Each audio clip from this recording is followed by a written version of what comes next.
So let's think then instead of, can we find a definition for a global citizen? Can we find an agreed definition? Well, there isn't one. Um, there is like diverse interpretation of this term, and as a result of the education that is needed to develop global citizenship. I'm just going to show you three. So here is Oxfam's. A global citizen is someone who is aware of and understands the wider world and their place in it. They take an active role in their community and work with others to make our planet more peaceful, sustainable, and fairer. Then you have UNESCO, one of the most high-profile champions of GCE, because of course they really popularized it when they introduced it into the UN Sustainable Development Goals. So here's UNESCO's definition. Being a global citizen is a way of understanding, acting, and relating oneself to others and the environment in space and in time based on universal values through respect for diversity and pluralism. In this context, each individual's life has implications in day-to-day decisions that connect the global with the local and vice versa. Or then we have the OECD.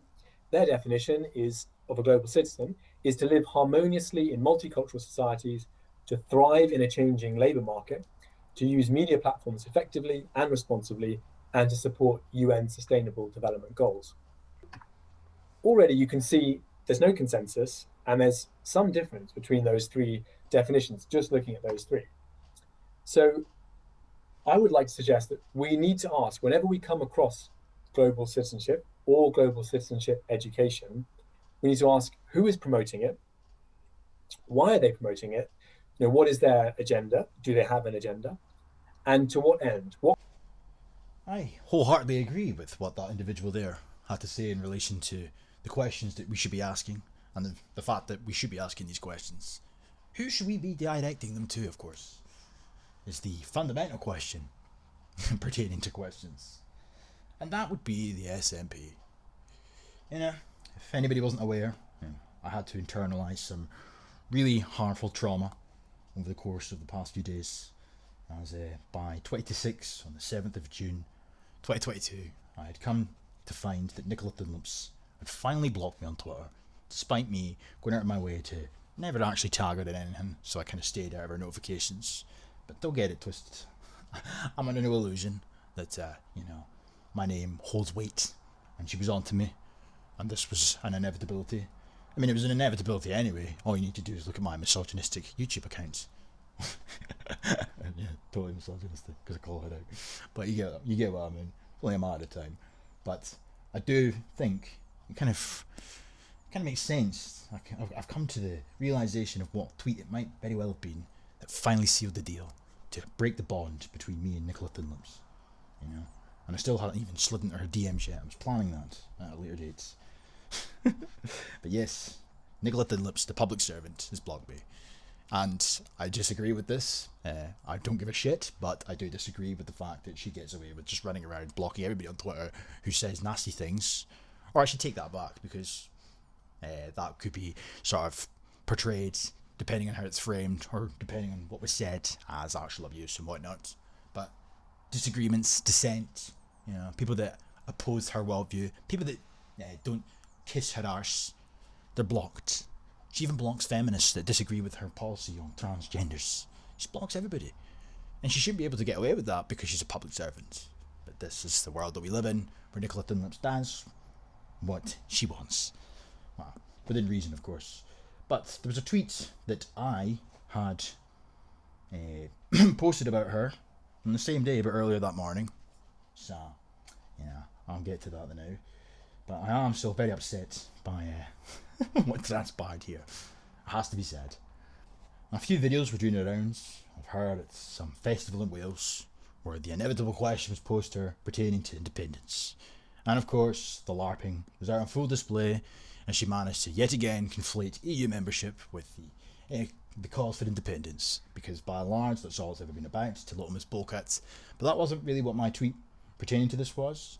No. I made reference to the fact that this tweet here, talking about Nicola Thinlips, actually had the audacity to imply that she was a credit to Scotland. She's a credit to Scotland. That's a remarkable,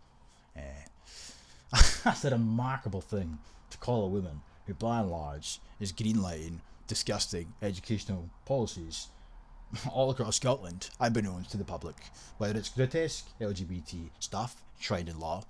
She kind of took a back seat from that one, managed to get out of Dodge. No responsibility can ever be thrown her way, nor can it be thrown the SNP's way. They've managed to put enough distance between them and the actual education that's put in front of children by insisting that it's actually up to the schools themselves. It's a sort of devolved agreement between government and local authorities.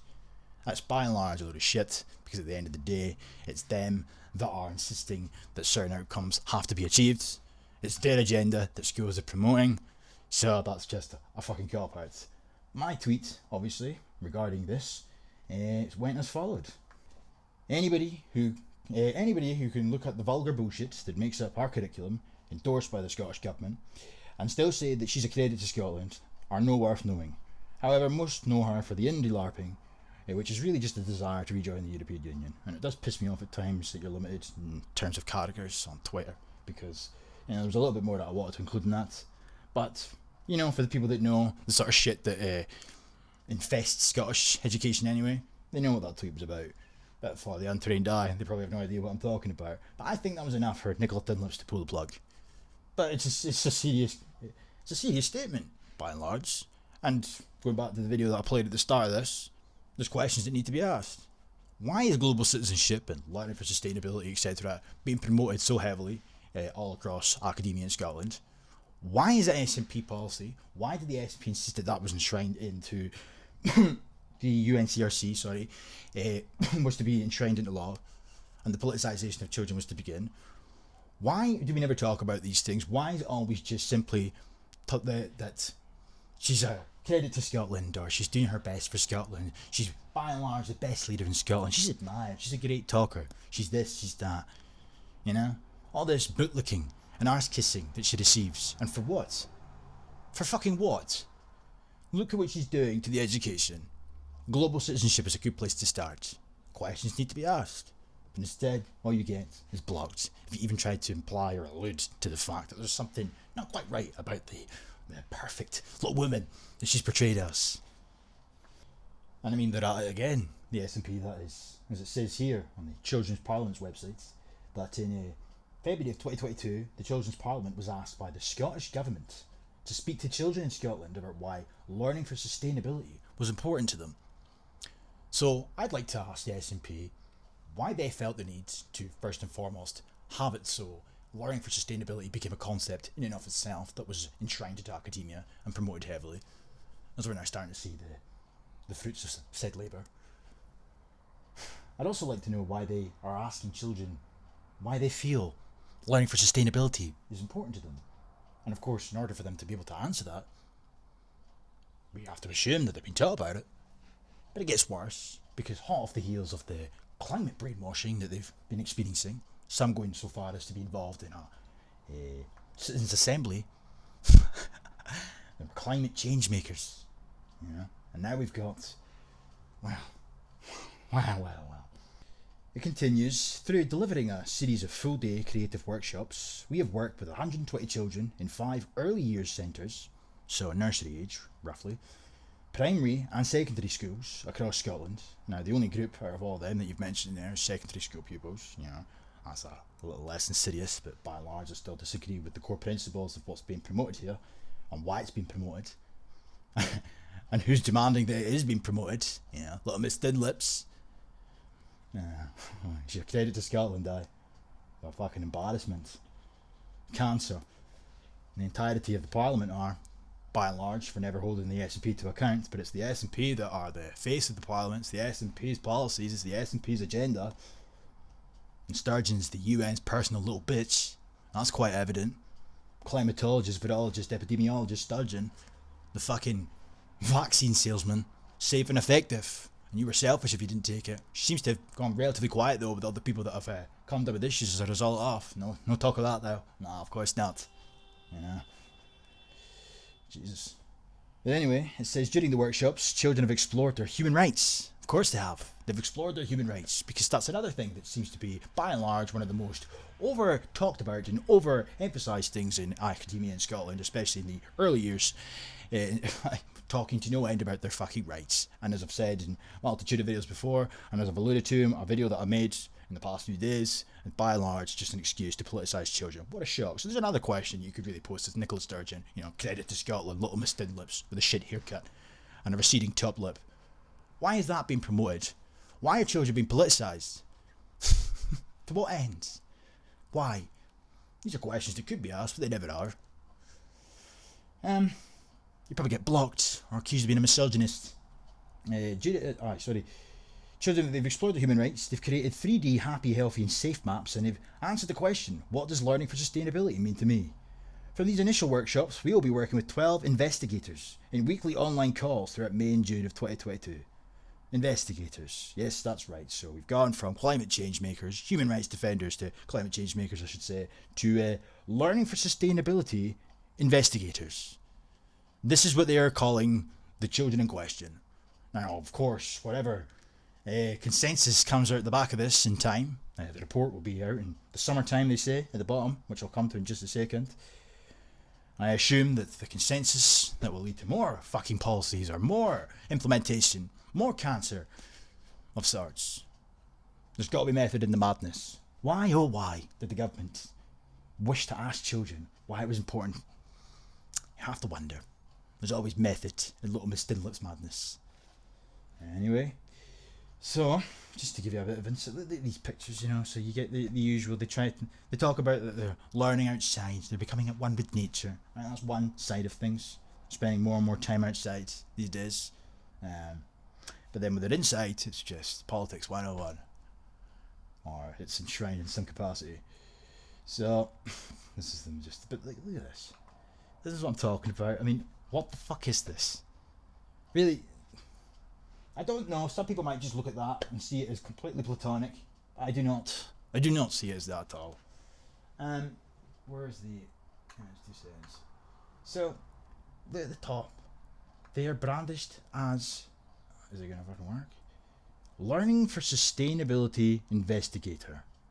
This is their profiles. An 11-year-old called Angus, I assume. His self-portrait. I'm excited to be an investigator because I can try and make a change. Okay.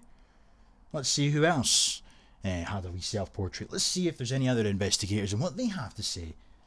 They're excited to be investigators because ... My 11-year-old Caitlin, she's excited to become a learning for sustainability investigator because she can make a change. This is a bit of a common theme here. There's another one. I can make a change. That's good to know. Because it's an important job. It's an important job. So there's a whiff of empowerment, false empowerment kicking in here. I can make a change. That's interesting. I'd like to know what they mean by that. Because by and large, it's not really much. Let's be honest. I'm not meaning to be disheartening to children here. But irrespective of whatever the fuck they were able to accomplish in Scotland, it would make a blind bit of difference if we were really expected to believe that the narratives that are playing along the now regarding the impending doom of the planet and whatnot would make a blind bit of difference. Was there not a volcano a couple of months ago? I know the one in Tonga that pushed enough CO2 in the atmosphere. I remember looking it up a while ago to set us back fucking years. But I'm pretty sure there was another one a month or so ago, so that would have set us back. But they never talk about that, of course. No, they don't. I love how it says down here at the bottom that the workshop and investigation have brought children's views on climate education. Climate education, that's another question we could ask little Miss Thin Lips. Climate education, why is climate education something that children seem to be spending more and more time being taught about? Do you think it's acceptable to brainwash children and have them believe that their future is at stake? Do you think that's acceptable? Do you think it's acceptable to then blow smoke up their arse by insisting that they must do everything they can to hold your feet to the fire, to ensure that you're doing everything that you can? I mean, but it's just pathetic, really. And that's why I resent every fibre of the fucking SNP's being. I don't give a shit about the fact that they're puppets. I know they're puppets. They're doing their bidding for a higher order. That's quite clear. But they're still human beings at the end of the day. They have responsibilities. They're their own man, their own woman. And they're They're willingly doing this. So they still have to take some form of the blame. You can't just write them off because they're puppets. Anyway, climate education and a delivery of learning for sustainability across educational settings into focus. Now is an exciting moment for children's human rights and climate participation in Scotland. The COP Glasgow Agreement is fresh in our collective consciousness, and the continuing work on the UNCRC implementation. That is nice. That's just fantastic. This is just politicising. All that paragraph described there was political talking point after political talking point. They just openly talk about the fact that children are being politicised from every fucking angle. Wow. But we come to find a little bit more information as to why, oh why, Nicola Dunlips and the SNP thought that they felt the need to ask children why learning for sustainability was in fact important to them. Thus leading to learning for sustainability investigators becoming a new phrase that we are going to have to get used to hearing over the course of the summer months. As this website here, learningforsustainabilityscotland.org, from an article from May the 20th, sorry. COP demonstrated that young people are vocal and active, demanding urgent and decisive change. And well, fucking bravo. And they wouldn't be vocal and active and demanding change urgently, etc., and decisive change by and large. They wouldn't be talking about a climate crisis. They wouldn't be standing there with placards because they wouldn't know fundamentally any of the talking points to in turn write on the little placards if it wasn't for the fact that state endorsed propaganda has by and large taken up the vast majority of their time within schools, courtesy of little Miss Nicola Dunlips and the SNP as they greenlight every single thing that gets implemented in academia. This isn't Douglas Ross, this isn't Anas Sawar, this isn't any of the other fucking wet wipes in Hollywood. The buck stops with them. You know, we could really go a step further and say that this is the fault of Shirley Ann Somerville, or she's to be held accountable, considering she's the larper in front of the Parliament now, pretending that she's in charge of education. Good one. Anyway, teachers, community and youth work practitioners from across Scotland joined our Youth Link webinar on the 12th of May to explore how to support young people to become active change agents. There's another fucking word that they all use. Change agents. Yeah. The list is becoming quite long. Alarmingly long. Too long. And on the one hand you can laugh at some of the labels that they throw out and give to children. But on the other hand, again, they're children. So they will take these labels and they'll wear them with fucking pride. And they will act accordingly. If given enough information and enough smoke's blown up their arse, metaphorically speaking. Change makers for the future they want to see. Oh yeah. And what future would that be? Well, let me guess. It'll be a socially just, equitable one, because that's another thing they're all getting taught in Scottish schools, courtesy of the Scottish Government. I'd love to ask little Miss Dunlop's that one, but nah, of course not. Of course not. She'd have to be privy to the question if I was ever allowed in the vicinity. And then, of course, if I did ask a question that was a no-no, just wouldn't get an answer with that. Nah, stick to the easy ones, eh? So you can fucking bob your head about and act as if you're a big brain. Good one. Fucking joke. Learning for sustainability is about working together to create a flourishing, equitable and sustainable world. So you're promoting this shit to children. So if you were to ask a child what is learning for sustainability about, this is the sort of shit that they will repeat to you. It's about creating an equitable world. A socially just, equitable world. You know? They're promoting little socialists, or creating little socialists essentially. Because this is socialist progressive fucking waffle. And it's got the SNP written all over it. And I know by and large they're just doing exactly what the UN's Sustainable Development Goals demand of them. But yet, should that not tell you all you need to know about them? That they're not really any fucking different to the rest. But she's still a credit to Scotland apparently. Is she aye? Is she fucking aye? Anyway, it says here, it's an entitlement for all young people. It's an entitlement, you see. There's another clever little thing that they've got going here, where it's essentially the equivalent of a human right, to be defended by the human rights defenders.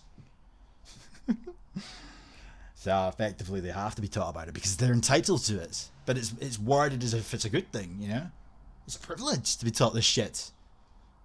So if they can, they will.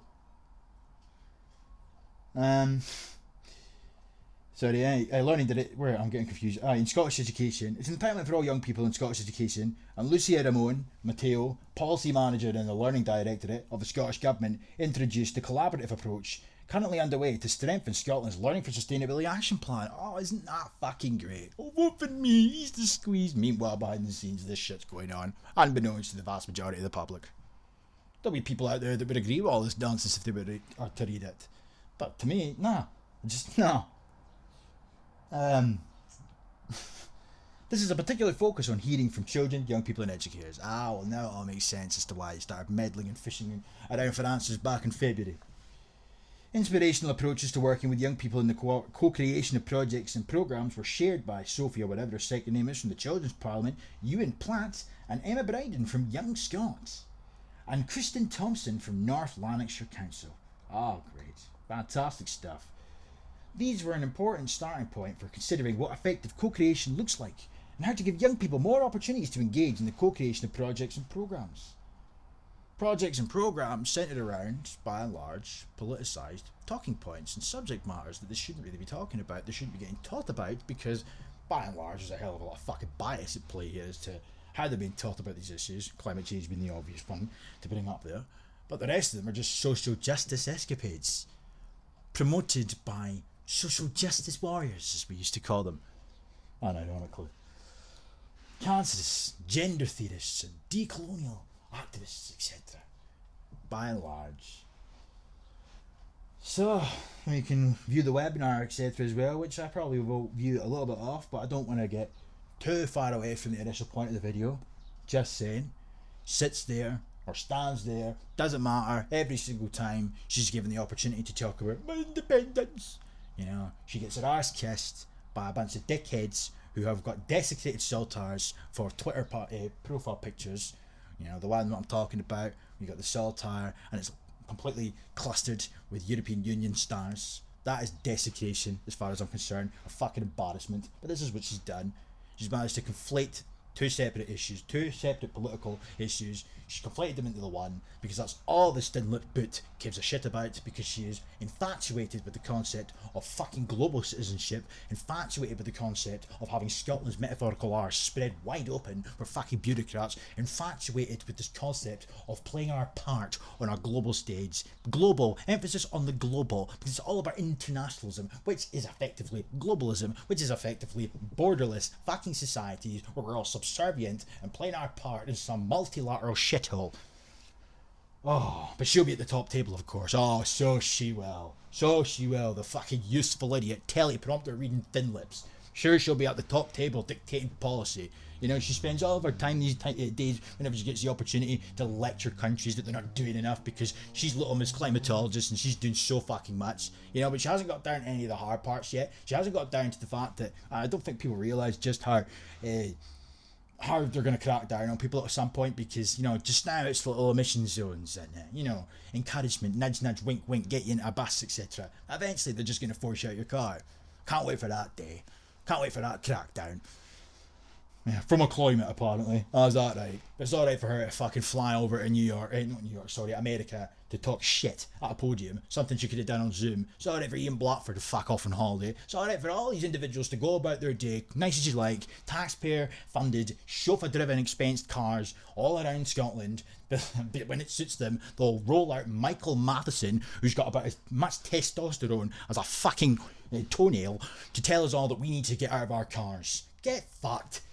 Get fucked. And the fucking fundamental point here is, you know, you can't win round the vast majority of the public. I mean, to talk about this, there's been this global consensus, the science has set a routine for fucking years in relation to climate change, man-made climate change, carbon, burning the planet, ice caps melting, polar bears drowning, all this shit. They've been doing it for years. Nobody was buying it, really, by and large. So that's why they've just decided to stop trying to convince people. And what they've done now is they've declared a climate emergency. Fuck anybody that disagrees, because you ain't going to get any airtime. You'll get shut down, and we'll just go after your children. So the next generation will have to deal with any dissent.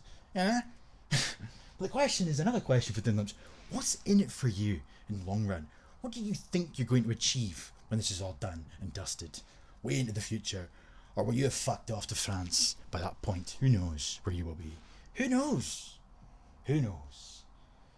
But it will be a great day, nonetheless, when maybe, just maybe, at that point when society's fucked, completely fucked, and we're controlled from further afield, whether it's the United Nations or the WHO, or whatever it may be at that point. Certainly won't be a self-governing nation, as she likes to claim, the wee larper. I'd like to think that at that point, if I'm still alive, that she's hated and resented. I'd like to think that that might happen. Because that's fundamentally what she deserves.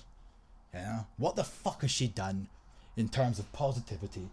If you can honestly say with a straight face that the propagandising of children in Scotland, courtesy of her and her party, is anything to smile about, and as I said on my Twitter, the thing that I'm pretty sure she blocked me over, you're not worth knowing. Really? Oh, she's giving people an extra tenner, she's doing this, she's doing that. Fuck off. Look what they're doing to the youth. That trumps everything as far as I'm concerned. And I think the last question I should probably ask, equitable and sustainable, fuck off.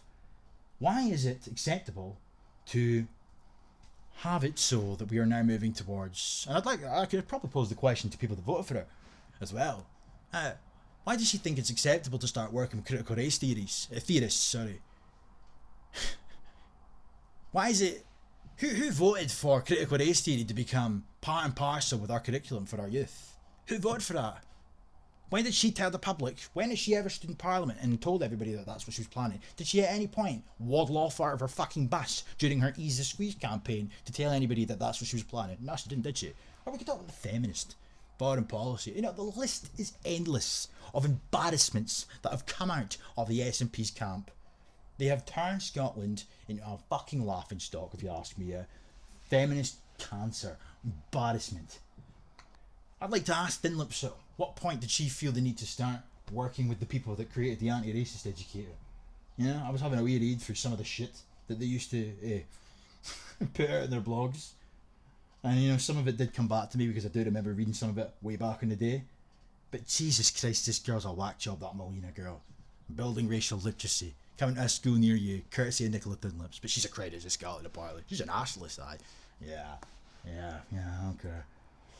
I mean, where is this one? Is it that? Yeah, this is just a wee example of the resources that she used to punt out for people to have a wee look through back in the day before she ended up earning herself a cushy job at Education Scotland.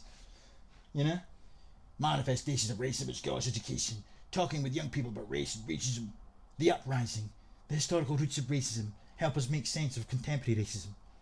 Okay. And then we've got racism and mental well-being. And she tries to imply that racism is harming their mental health. Because it's rife. She wants you to listen to TED Talks from Americans about black selves and white worlds.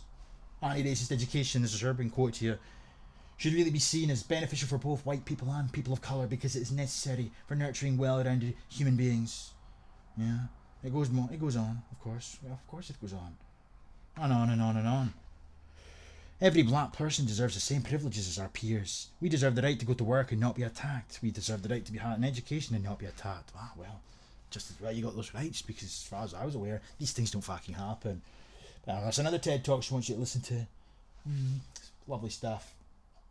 And then, of course, we've got Exploring Whiteness. She actively promotes Robin the Jew D'Angelo and Whiteness Visible. She wants you to listen to podcasts or an episode from a podcast introducing whiteness and white privilege in an American context. That's great in an American context because that's where this originates from. But little Miss Melina flew over to America to learn more about this bullshit and came over here and started doing the same thing here herself. That's what she did. Then we've got the white privilege test. This is what the SNP have teamed up with. This is by and large what they fucking teamed up with. People that promote this shit. So little Miss Dinlip's credit to Scotland. Anybody out there that votes for her thinks the sun shines out of her arse. Why don't you ask her these questions before you get blocked? Do you agree with all this nonsense? Do you think it's acceptable that these things are taught in schools, promoted in schools? I might hear the argument, well, they're not actually teaching these things in schools, are they? So, your argument's not a misnomer. Is that right? Well, critical race theory is coming. I can prove that. They might very well have hidden it now from their educate Scottish Government's own fucking website, by the way, but their educational section. They might very well have hidden it, but my video doesn't lie. It's there in black and white. You know? Oh, fucking hell. Melina, of course, the same woman who actually created the term white tears, you know, just dehumanising us a little bit more, constantly being berated and picked apart. White fragility this, white fragility that, it's just white supremacy this, white supremacy that. And the SNP thought it was acceptable to fucking start working with them to create a culture where we will have a reformed curriculum in order to promote quote unquote anti-racism. Ah yeah, the LARP, that's what they told you back in the day. Poor little Anal Sarwar, etc. received little nasty names, so we need to implement an anti-racist education. And that didn't take long to transform into critical race theory down, did it? And when you voted for the SNP, maybe you did vote for them because you knew that at some point there was going to be an anti-racist education. But did you vote for them to know that at some point after that fact it was going to become critical race theory? I'm pretty sure you didn't, because nobody knew that was going to become a fucking thing. These are the sort of things that that party get up to behind the scenes, politicising our youth to become effectively miniature versions of themselves. So they are going to be more accommodating to all the policies that the SNP are inevitably going to have to implement because they're told to from higher above. Fuck. The urgency of intersectionality. I mean, what the fuck? Just absolute waffle. And then, of course, we got the General Teaching Council of Scotland that now have enshrined it into their standards for teachers to adhere to, where learning for sustainability is now taught as well as all the other cancers talking points, such as global citizenship, etc. They are taught, or they're expected to teach children about social justice, etc. Some of these concepts include embracing global education and social values of sustainability, equality, equity, justice, recognising children's rights, respecting the rights of all learners as outlined in the UNCRC, and their entitlement to be included in decision making, and have all aspects of their well-being developed and supported, demonstrate a commitment to engaging learners in real-world issues, aye, so all the social justice talking points, politicising them, of course, that's what it's all about, get them primed and ready to become the activists of the future. What else have we got? Learning experiences and outcomes, and to encourage learning our way to a better future. Valuing as well as respecting social, ecological, cultural, religious and racial diversity, and promoting the principles and practices of sustainable development, locally and global citizenship for all learners. Promote and engendering a rights respecting culture and ethical use of authority. Acting and behaving in a way that develops a culture of trust. Respecting individual difference and supporting learners' understanding of themselves, others and their contribution to the development and sustainability of diversity.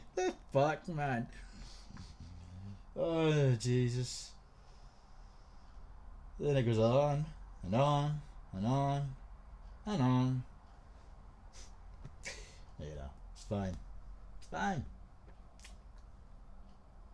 Meanwhile, of course, the SNP is still working away with the anti-racists to ensure that the Scottish teaching profession becomes more brown and black. It's too white, that's a problem. You know? I mean, this is all happening on our websites.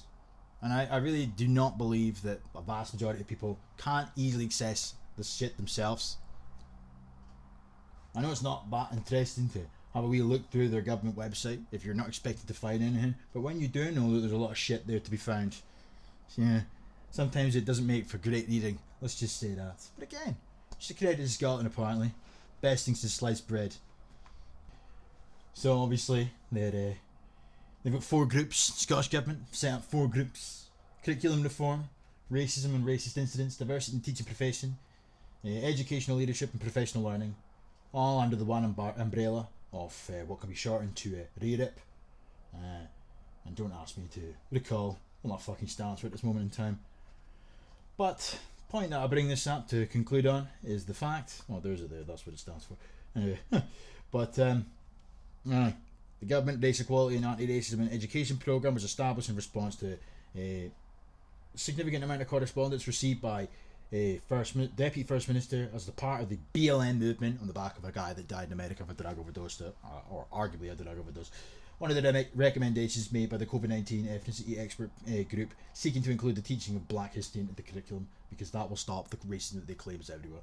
You know, but this all stemmed from that shit, but it's got so much worse since then, and as I just read out, 4 separate groups, one of whom actually stated for a time on the Scottish Government's own website, courtesy of the SNP, you know, about use that squeeze and all that shit, the subgroup has a vision that Scotland's schools and early learning environments will promote and embed racial equity, anti-racism and global citizenship through its systems, leadership and curriculum using a critical race theory framework.